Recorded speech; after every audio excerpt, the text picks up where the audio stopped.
शब्द भारतीय परंपरा ने गढ़ा और दर्शन शब्द का जो मूल शब्द है वो दृश्य धातु से बना है। और दृश्य धातु का मतलब है कि देखने की क्रिया, देखना। अब देखते तो हम ही, आप मुझे देख ही रहे हैं इस समय, लेकिन मैं ये नहीं कहूंगा कि आप दार्शनिक हैं, है ना। देखना भी तो कई स्तरों पे होता है ना। जैसे इमोशनल इंटेलिजेंस की दुनिया में हम कहते हैं अक्सर कि आप किसी को देखें और एक सपाट तरीके से देखें, और दूसरा देख के भांप सकें कि उसके मन में क्या चल रहा है। देखा तो दोनों ने, पर एक केवल देख पाया, दूसरा महसूस कर पाया। कोई हंस रहा हो तो उस पर एक शायर हुए दुष्यंत कुमार, आपने सुना होगा, बड़े प्रसिद्ध शायर है, हिंदी के सबसे प्रसिद्ध शायर है। एक शेर लिख के गए, सिर्फ शायर देखता है कह कहों की असलियत। कह कहा समझते हैं, ठहाका। सिर्फ शायर देखता है कह कहों की असलियत, हर किसी के पास तो वैसी नजर होती नहीं।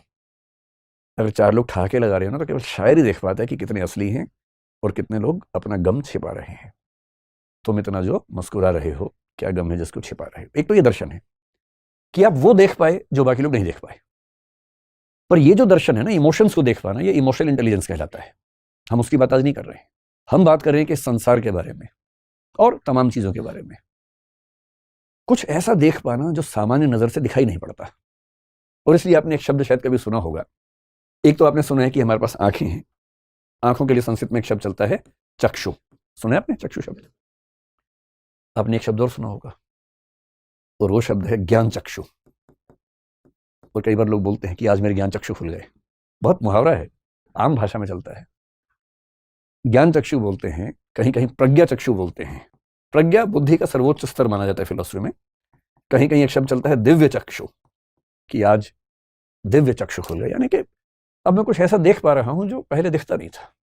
ऐसा होता है, जब तक हम गहराई में उतरते नहीं, हमको लगता है कोई गहराई है ही नहीं दुनिया में। उतरने के बाद ही समझ में आता है।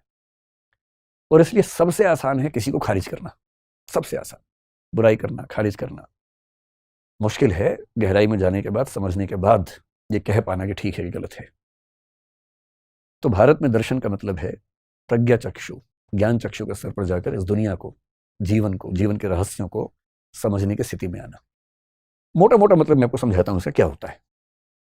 जब हम दर्शन पढ़ेंगे तो मैं कुछ और गहराई में जाएंगे, हालांकि उतनी गहराई में कभी नहीं जाएंगे जितना एमए की डिग्री में होती है, यूपीएससी के एग्जाम में होती है। हम केवल उतना समझेंगे फिलोसफी जितना एक आम आदमी को समझ में आए और उसको अपनी जिंदगी को बेहतर बनाने का मौका मिले। इस चैनल का मूल उद्देश्य जो मैंने आपको बताया था वो यही है कि चर्चाओं का स्तर बेहतर हो समाज में। तो दर्शन की बात क्यों बाबाओं से ही सुननी है हमेशा? भाई आप खुद सुन लीजिए, खुद बाबा बन जाइए, उसमें क्या दिक्कत है? अपना अपना अपने अपने हिस्से के बाबा हम सब बन सकते हैं, क्यों किसी और से सीखेंगे? खुद सीखेंगे। तो आपने सुना होगा कि एक बार महात्मा बुद्ध ने तपस्या की, करीब 6 साल तपस्या की, उसके बाद उनको ज्ञान की प्राप्ति हुई। इतिहास में पढ़ाई होगा। वो कैसा ज्ञान था? जैन धर्म के संस्थापकों में जिनका सबसे ज्यादा सम्मान है, तीर्थंकर महावीर जैन, या भगवान महावीर कहते हैं, 12 साल तपस्या की उन्होंने, तब उनको ज्ञान की प्राप्ति हुई। केवल ज्ञान बोलते हैं जैन दर्शन में। गुरु नानक एक बार ज्ञान की खोज में जब परेशान थे, कहते हैं कि वो एक बार एक नदी पार करके गए, एक वन क्षेत्र में, कुछ दिन, शायद 3 दिन वहां रहे, और उसके बाद उनको महसूस हुआ कि उनको रियलाइजेशन हो गया है। महर्षि अरविंद स्वाधीनता संग्राम में स्वाधीनता के सेनानी थे, फिर वो जेल गए, जेल में 1 साल एकांत कारावास में रहे। वहां उन्होंने एक रियलाइजेशन किया, और जब बाहर आए तो उनको लगा कि राष्ट्रीय आंदोलन एक बड़ी बात है, पर बहुत बड़ी बात नहीं है, उससे कुछ बड़ा अब मुझे करना है। ये रियलाइजेशन हुआ। आदि गुरु शंकराचार्य हैं जो अद्वैत वेदांत की बात करते हैं, उन्होंने इसकी बात की। क्या ज्ञान होता है? एक दौर में जब मैं नास्तिक किस्म का व्यक्ति था, मुझे इन सब बातों में हंसी आती थी, बेकार की बात, क्या ज्ञान हो गया, हम इतना जीएस पढ़ रहे थे, बुक पढ़ रहे हैं, तो ज्ञान नहीं हो रहा। लेकिन ऐसा होता है, मूर्ख व्यक्ति ज्यादा बोलता है। धीरे धीरे जब आप समझने लगते हैं, आप कम बोलने लगते हैं, समझ जाते हैं कि गहराई सिर्फ हमारे अंदर नहीं, हमसे गहरे गहरे बहुत लोग दुनिया में हुए हैं, हमसे बेहतर, हमसे अच्छे, हमसे गहरे अनगिनत लोग दुनिया में हैं। ये जो ज्ञान होता है ना, इसको बोलते हैं प्रज्ञा चक्षु का खुलना। दर्शन की भाषा में बोलते हैं कि हम दुनिया में जो कुछ भी समझते हैं वो कैटेगरीज में समझते हैं, हाँ, ना, अच्छा, बुरा। एक समय के बाद अब इन कैटेगरीज से मुक्त होकर सोचने की स्थिति में आते हैं। जैन धर्म में एक बड़ा गहरा विचार है स्यादवाद, हम जल्दी ही समझेंगे 2-4 दिनों में शायद। 2-4 दिन का मतलब वीडियो तो 7-7 दिन के बाद शायद आते हैं, मतलब 1 आध महीने बाद। इतनी गहरी बात जैन दर्शन ने कही स्यादवाद में, ज्ञान के स्तर पर, जिसको आजकल हम आर्टिफिशियल इंटेलिजेंस कहते हैं। अगर उसका बहुत गहरा बेस ढूंढना हो तो आपको जैन फिलॉसफी में नजर आएगा।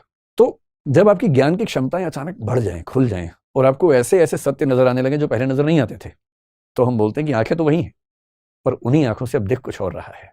कुछ गहरा दिख रहा है। अंग्रेजी का मुहावरा है रीडिंग बिटवीन द लाइन्स, एक लाइन में जो लिखा है दूसरी लाइन में जो लिखा है, गहरे लोग उनके बीच में भी पढ़ लेते हैं।